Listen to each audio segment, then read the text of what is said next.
வணக்கம். நான் இருக்கிற தெருவுடைய பேர் கண்ணதாசன் சாலை. அதாவது கவிஞர் கண்ணதாசன் என்கின்ற என்னுடைய தந்தையுடைய பேரிலே அமைந்திருக்கின்ற சாலை இது. இதுலதான் எங்க அப்பா 1955 இந்த வீட்டை வாங்கி நடிகர் பாலசுப்ரமணியம் என்கிறவற்றை தான் வாங்கினாரு. வாங்கிட்டு இந்த வீட்டை ஒரு பெரிய அளவில் எடுத்து கட்டினாங்க.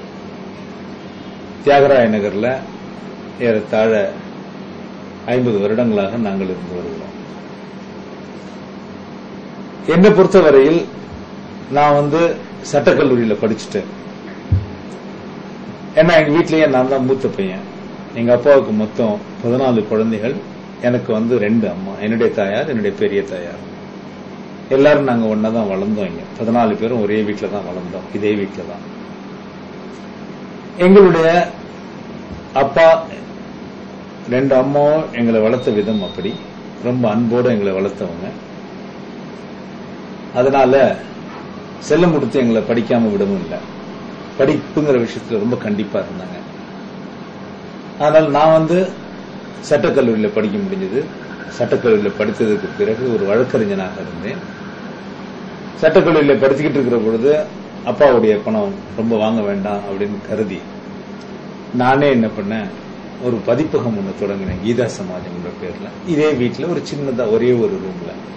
ஏன்னா என்னுடைய கல்லூரி செலவுக்கும் கை செலவுக்கும் தான் நான் அந்த பணத்தை நான் இலக்கா வச்சிருந்தேன். அப்படிப்பட்ட ஒரு காலகட்டத்தில் நான் சட்டக்கல்லூரியில் முடித்து விட்டு வழக்கறிஞராக இருக்கிற பொழுது என்னுடைய சகோதரர்கள் ஒவ்வொரு துறையில், டாக்டர் கமல் அவர் பெரிய பல் டாக்டர் இருக்கார். இப்போ அண்ணாதுரை கண்ணதாசன் ஒரு பெரிய இயக்குநராக தயாரிப்பாளராக இருக்கிறார். அப்புறம் ஸ்ரீனிவாசன் என்னுடைய இன்னொரு சகோதரர், அவர் இன்ஜினியராக இருக்கிறார். டாக்டர் ராமசாமி அனதர் டாக்டர், இன்னொரு டாக்டரா இருக்காரு. இப்படி எல்லாரும் ஒவ்வொரு வகையில நாங்க துறையில எங்களை பொறுத்தவரையில் எங்களை உயர்த்தி கொண்டிருக்கிறோம். அப்பா தியாகராய நகர் வந்ததுக்கு பிறகு நான் படிச்ச முதல் ஸ்கூல் எதுன்னு கேட்டா நீங்க ஆச்சரியப்படுவீங்க. டி நகர்ல இருக்கிற அந்த பனங்கல் பார்க் பக்கத்துல இந்தியன் பேங்க் பக்கத்துல இருக்கிற கார்பரேஷன் ஸ்கூல்ல தான் நான் முதல்ல ஸ்கூல் அப்படிங்கிற முறையில போய் சேர்ந்தேன். அந்த வகையில் என்னுடைய கடைசி தம்பி கொஞ்சம் அதிர்ஷ்டமானவன். அவன் எங்க தியாகராய நகர்ல எங்க வீட்டு பக்கத்துல இருக்க ஸ்ட்ரைன் வேளாங்கண்ணி ஸ்கூல்ல படிச்சான். அதுக்கு முன்னாடி இருக்கிற தம்பிங்க எல்லாம் சென்ட் பீட்ஸ்ல படிச்சாங்க.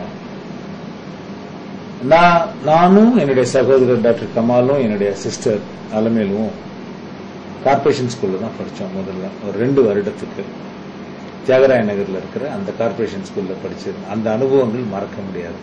மற்றபடி எனக்கு பின்னாடி என்னுடைய பேக்ரவுண்ட் நான் கண்ணதாசன் மகன் என்பதே எனக்கு மிகப்பெரிய பேக்ரவுண்ட் நினைக்கிறேன். என்னுடைய பலமும் அதுதான். என்னுடைய மிகப்பெரிய பலம் அதுதான். கவிஞர் கண்ணதாசனுடைய மகனாக இருப்பதுதான் என்னுடைய மிகப்பெரிய பலம். அதுதான் அந்த ஒரு பேர், அந்த ஒரு புகழ் போதும் தான் நான் நினைக்கிறேன். இதனாலதான் என்னுடைய பிள்ளைகளுக்கும் என்னுடைய பேர பிள்ளைகளுக்கும் கூட நான் வச்சிருக்கிற பேர் அவர்கள் பேரோடு கண்ணதாசன் என்று இணைத்து வைத்திருக்கிறேன். என்னுடைய பேர பிள்ளைகளுக்கு பேர் ஆதவ் கண்ணதாசன், ஆதித்யா கண்ணதாசன், இப்படிதான் வச்சிருக்கோம். அது கண்ணதாசன் என்பது ஒரு லெஜெண்ட் அப்படிங்கிறது எனக்கு ரொம்ப தீர்க்கமா தெரிஞ்சு போன விஷயம். ஏன்னா 25 வருடங்கள் அவர் இறந்ததுக்கு பிறகும் அவருடைய பாடல்கள் எஃப்எம்ல வருது, ரேடியோல வருது, டிவியில வருது, சிடியில இருக்கு, இன்டர்நெட்ல இருக்கு, டவுன்லோடபிள் மியூசிக்கா இருக்கு, MP3ல இருக்கு. இன்னும் என்ன ஃபார்மேட் வந்தாலும் கண்ணதாசன் அந்த ஃபார்மேட்டை மெயின்டைன் பண்ணுவாரு. கண்ணதாசன் அந்த ஃபார்மேட்ல இருப்பாருன்னு எனக்கு நல்லா தெரியும். காலம்பூராம் கண்ணதாசன். நன்றி, வணக்கம்.